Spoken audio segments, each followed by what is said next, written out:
Here's what's going on in Germany. And I want to use this to illustrate how ridiculous this Keynesian approach is to an economic downturn and how it never ceases to amaze me that these experts and economists and central planners and politicians can do the same thing over and over and over and over and over and over and over again and somehow expect different results. You guys know it's the definition of insanity. But at no point in time do they ever question the efficacy of the stimulus or the Keynesian model. It's just, how obtuse can you be? I mean, it's I don't know if it's ego getting in the way. I don't know if it's cognitive dissonance, because if it was proven that the Keynesian model that you grew up with and learned in school and based your investment decisions around and your whole career is based on, if that turns out to be fake news, if that turns out to be disinformation,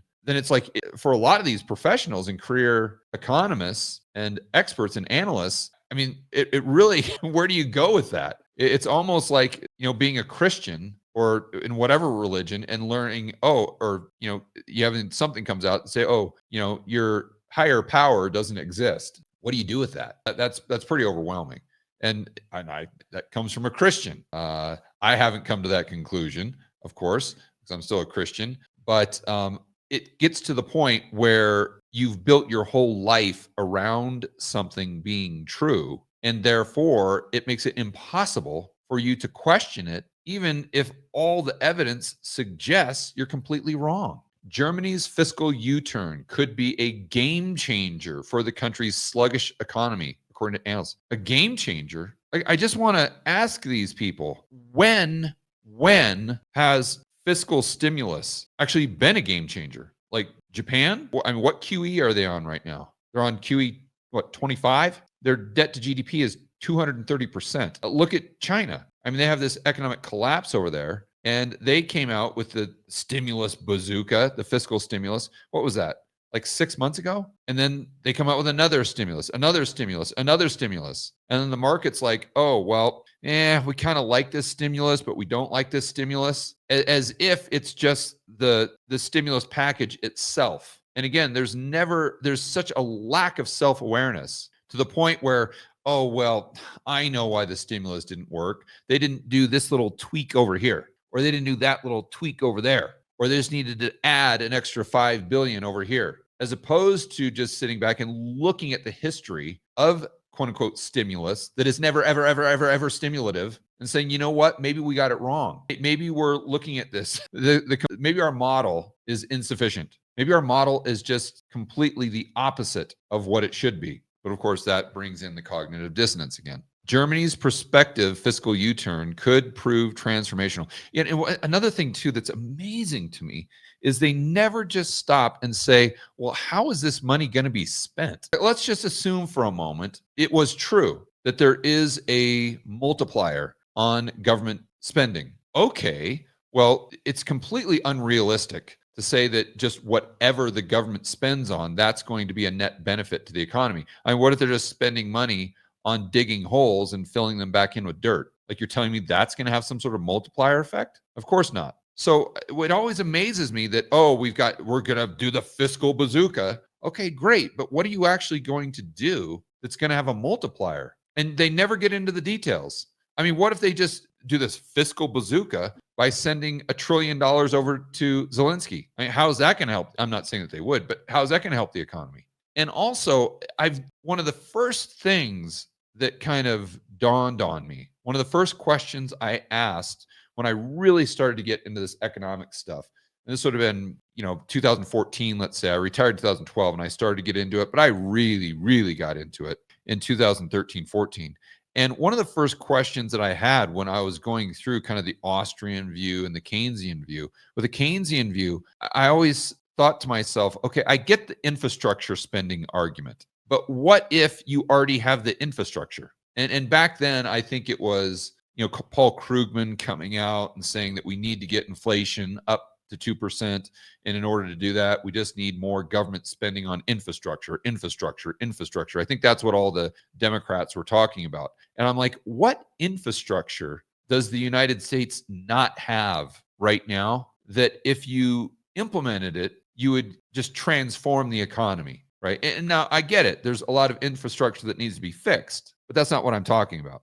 As an example, here in Colombia, the two major cities are Medellin and Bogota. And Bogota, by the way, is about the size of Chicago. And we're talking about 12 million people. And Medellin, maybe 4 million.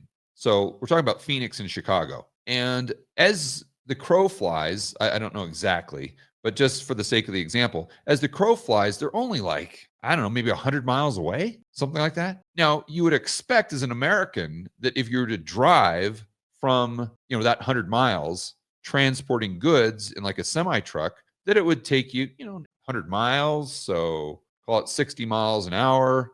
So just call it whatever, an hour and a half or something like that, 2 hours, right? With a truck stop. Okay.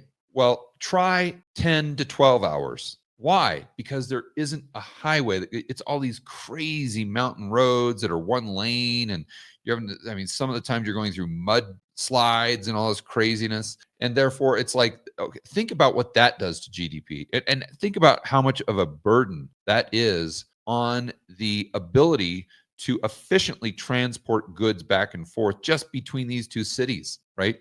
Where if you had let's just say it takes 12 hours. If you had a highway that takes 2 hours, that is infrastructure that's going to move the needle. Now, I wouldn't say that I want the government to do that. I'd much prefer the private sector.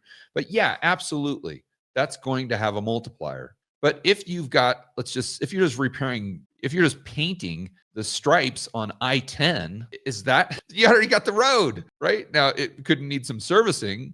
Put in some reflectors and maybe put on the grid on the side. So if you fall asleep, it goes like that. Okay. But that's not going to reduce your time driving LA to Phoenix to a half hour where it's 5 hours right now. You see what I'm saying? And that never made sense to me. And I thought that, there's just something that I'm not seeing here. There has to be a part of their argument that I just don't understand. Wrong. The bottom line is they don't have an argument for that. It's just whatever the government spends on, as long as they're spending money, it's got to be good. It's got to be stimulus. Well, no. If they're misallocating resources, creating malinvestment, creating economic distortions through that spending, you're going to have a negative multiplier effect. And no one ever talks about that as far as these experts or these analysts. And why? Because they're all Keynesian. And then it goes back to the cognitive dissonance that we talked about before. And when in reality, especially in the developed world, I would argue the majority of fiscal spending has a negative multiplier, not a positive multiplier, meaning the more you spend, the more it reduces economic output. And what really drives me crazy is the evidence overwhelmingly points to that conclusion. Overwhelmingly. But yet all these people completely ignore that and just double down on the definition of insanity. That, we've done QE or we've done fiscal stimulus, the bazooka. We've done it 25 times. And damn it, we're still in recession, but we must not have just done it right. Or we just need to do more stimulus. It just has to be more fiscal. That's the conclusion, as opposed to, maybe this fiscal doesn't work. Unbelievable. Materializing these plans will mean changes to German constitution. Right here, big, bold, unexpected, a game changer. Like, who are these people? This is Bank of America global research economist and analyst said in a Wednesday note, adding that the package, meaningful, changed the outlook for Germany's economy.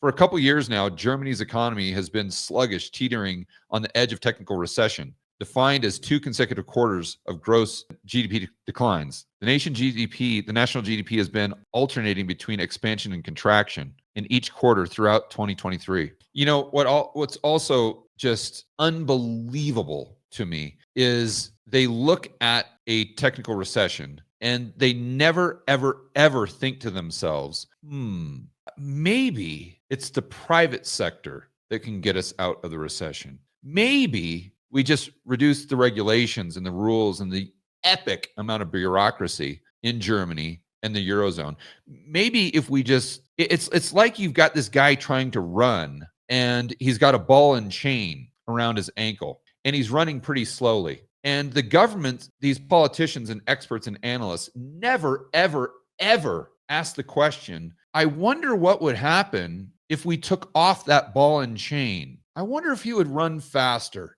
No way.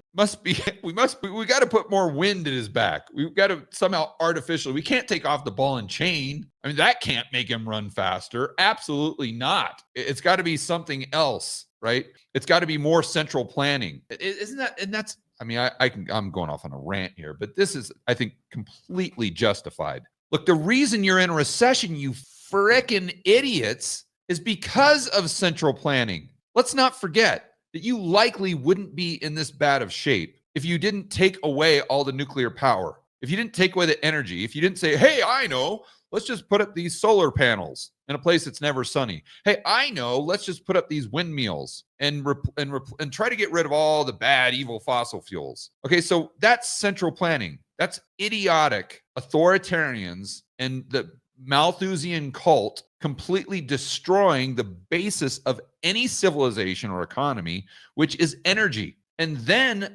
so the problem, obviously, central planning, because the free market never would have gone that direction. And so then the problem is central planning. And then what's the solution? Oh, it's got to be more central planning. We just didn't have enough central planning. It's never looking back and saying, oh, well, maybe it was those stupid, idiotic government policies that created the recession or the economic downturn. No, that couldn't have been it, right? And maybe, just maybe, we need to free up the private sector and let them do what they do best. And the reason they can never come to that conclusion, because if they did, that would make their job obsolete, right? Like I put out a tweet today where, I don't know if it's Trump or the White House or something, someone's crazy idea is to come up with a czar for affordability. Oh, no, that's what it was. An affordability czar. Oh, that's what we need. We need the government coming in and doing all their models and trying to tell the private sector or trying to give a proposal to Trump about how to make things more affordable. And I said in the tweet, I'm like, look, you freaking idiots. Let me save you the time and money on this stupid czar. Get government out of the way and let the private sector produce more stuff. And magically, things will become more affordable.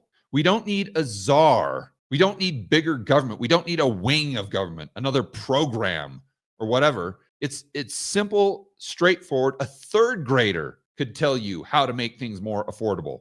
Make more stuff, you idiots. But no, we got to have a czar for that. I mean, I can tell you the first thing to make things more affordable, get rid of all the czars. We can start right there. I mean, why is Doge, they're doing such a great job at making the government more efficient. What are they doing about this, the affordability czar? You know, why is Elon Musk not going over to Donald Trump and be like, you know what, that's a really bad use of resources? I mean, this stuff, it drives you crazy. Man, it's just so insane. It just is completely void of all common sense. And that's what I think frustrates me the most. Hey guys, I'd like to personally invite each and every one of you to attend this year's Rebel Capitalist Live.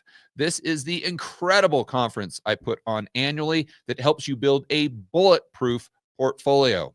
It helps you increase your personal freedom and liberty, and also it helps you increase the size of your network.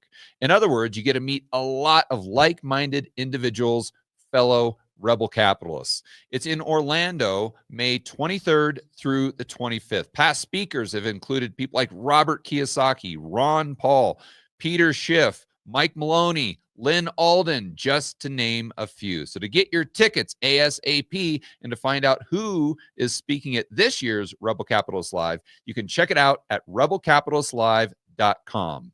And just a little quick insider information, if you get your tickets sooner than later, you can get a discount, because as we get closer and closer to the event, the tickets go up in price. So don't wait. Go to rebelcapitalistlive.com right now and get your tickets, and I will see you in Orlando, May 23rd through the 25th.